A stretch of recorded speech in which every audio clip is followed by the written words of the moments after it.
Well, Premier Scott Moe is getting familiar with Washington, D.C. Moe was back in the U.S. Capitol this week, not with his fellow premiers this time, but with some business leaders, again attempting to sway lawmakers to turn the tides on Trump tariffs. Back in Saskatchewan, his government introduced new policies it says are aimed at combating drugs, but those policies have been met with criticism. To discuss these and all other issues, we're joined by Murray Mandryk. He writes a political column in the Regina Leader-Post. Good morning, Murray. Good morning. So, Murray, as I said, Premier Moe back in Washington. President Trump has been steadfast on these tariffs coming next week. So what impact do you think, if any, is Moe's lobbying having? I don't think it's going to have much of an impact, and that's just to state the obvious. I've written a couple columns about how little influence local leaders, provincial premiers, even at this particular point, the Prime Minister of Canada seem to have on Donald Trump right now. Now, the indication of that is certainly evident in the fact that we're going to see 25% tariffs, so Trump says, on the 4th, 50% tariffs on steel and aluminum. And when Moe went down to Washington, he took representatives of our local steel company, Everest, that are certainly going to be hurt by that. This doesn't mean that Moe shouldn't be doing this, because I don't think this is one of the typical trade junkets that we've been writing about for so many years. We have our economy on the line right now, and this is where he should be doing his utmost and doing whatever he can. So credit him for doing whatever he can. It's just very unfortunate that under the circumstances of having an irrational U.S. president with all the power and not listening to really anybody or logic, that people like premiers in Canada or even senators in the United States or governors that might have close affiliations with Donald Trump have any influence. And that is, in essence, the problem right now. And speaking of the economy, Moe posted on social media on Wednesday this: effective immediately, all pipeline permits going east, west, or south received in Saskatchewan will be considered pre-approved. We encourage all provinces and the federal government to do the same. Trump has said he wants Keystone XL, but also has said in the same breath almost that Americans don't need Canadian oil, which doesn't really jive. Danielle Smith has come on board and said, we're happy to look into what Saskatchewan's doing. What do you make of this from the Premier? Well, if we're pre-approving pipelines, I hope it's not going through my backyard. I'll NIMBY this one. And Okay. I think that is sort of the essence of the problem here. He can't pre-approve anything. There's federal regulation. The federal government regulates pipelines through the country, and thus the problem when you're having the resistance in Quebec with what's a solid idea of having a good east-west pipeline.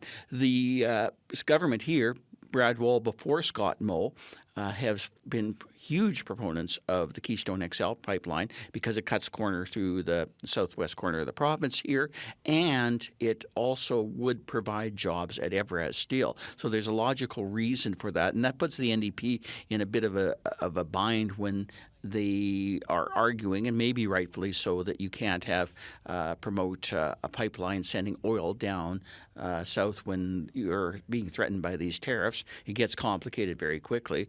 An east-west pipeline has always made sense to me, but once again, it's bogged down in jurisdictional issues that Scott Moe and others can't deal with and can't necessarily force through. We've seen that through Quebec. So the notion of him pre-approving it, and we're seeing Danielle Smith agree with it, has me slightly suspicious that this is more of a political statement, and I'm bothered by that because the strength of Canada right now is unity, and the strength of that must be all premiers speaking with the same voice. I'm starting to see where Danielle Smith certainly, and she has all along, departing from the choir.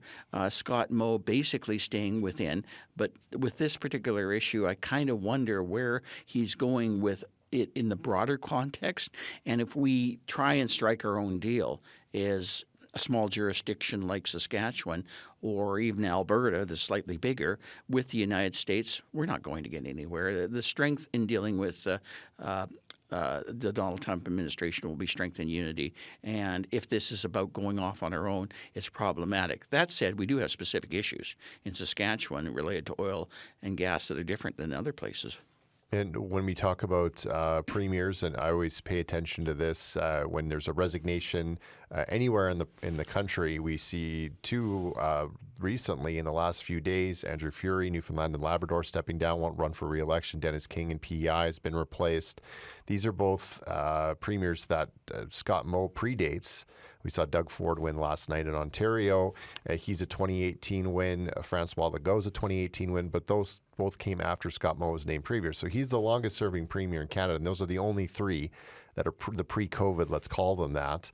What do you make of what Moe's been saying and doing in relation to his future and these recent resignations of a couple of premiers who were just with him in Washington earlier in the month? Well, that is an interesting question because you point out he's the longest serving premier. He just went through an election campaign in which the Sask party as government took a bigger hit than it's ever taken.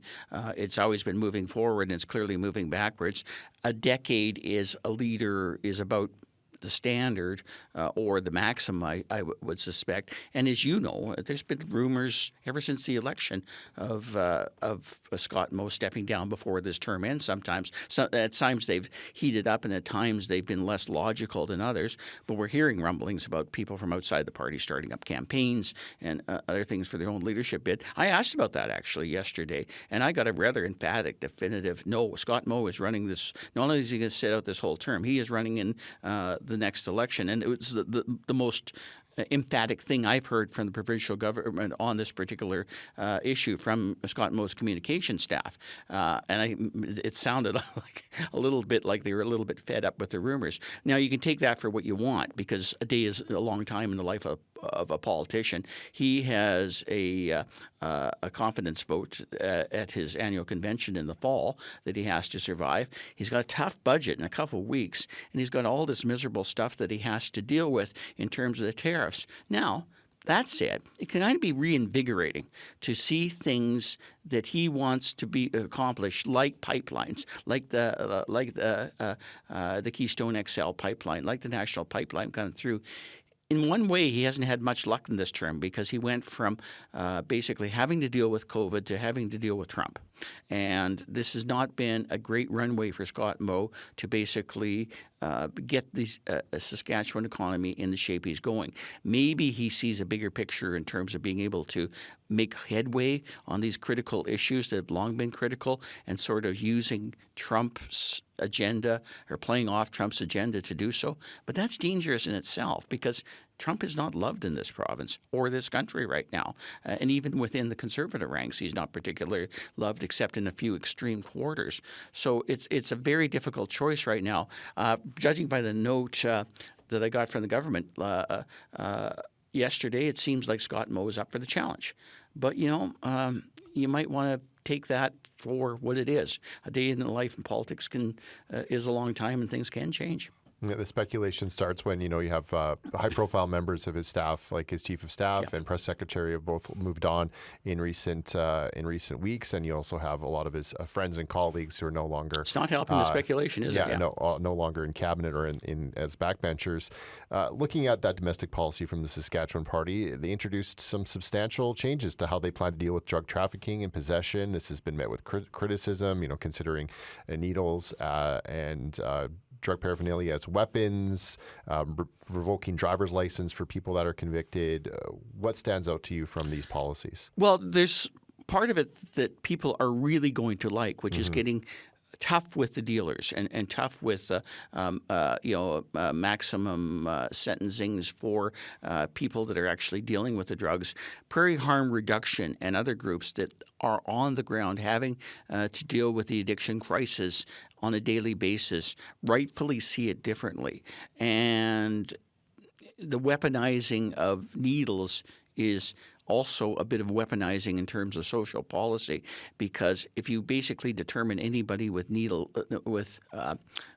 needle, that's addicted and using it for their addiction is to have a weapon, it's problematic. It doesn't really help your agenda right now in terms of getting these people help. This is supposed to be all about getting people into some safe places. We had a lot of conversations about that. They're throwing tons of money into private facilities in hopes of people getting better, but I don't know if that's necessarily working to its maximum.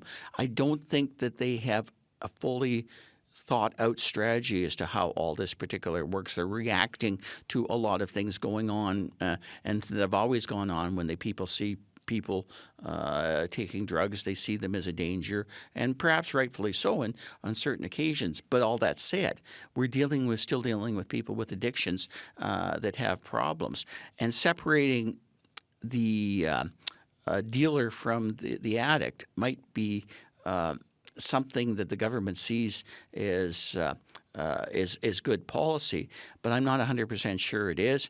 People who deal with them don't even like to consider them addicts. They like to consider them as people with problems that need to be dealt with in a way where you can actually reach out and harm and deal with the harm that they're doing themselves as opposed to other things. And I don't know if there's enough appropriate government response to the actual problem at hand in terms of the addiction issue itself, as opposed to what they're politically stating, which is basically to get tough on drug dealers. They're getting tough on other people too, and that might be very harmful. When we also wanted to end on giving the NDP have been busy doing these different news conferences. We heard Carla Beck a little bit earlier in the show talk about wanting more pipelines, twinning the Trans-Canada Highway, high-speed rail across the country as a way to protect from the U.S., also create jobs. And I think that by Saskatchewan, they've launched a new program on that. What have you made of their positions recently? The announcement yesterday when they were talking about pipelines, power lines, highways, I think was of more gravitas than things like buy Saskatchewan and buy local or buy Canadian, which is fine and dandy. But, I don't think anybody's really rushing out and canceling their Netflix subscriptions over things like this.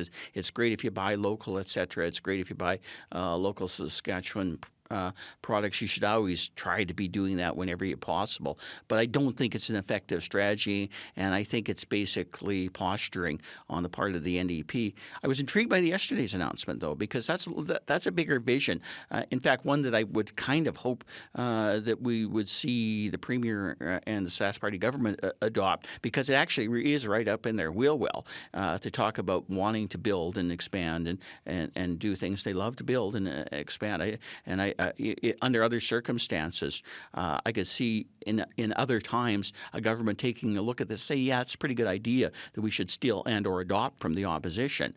But if Scott Moe is far removed from the circle of influence in Washington, the NDP are even more that much further removed from the circle, way out in orbit. So I guess they have to do whatever they can to talk about this issue and present alternatives and politically speaking, keep their names associated with this particular subject matter that's so important to people.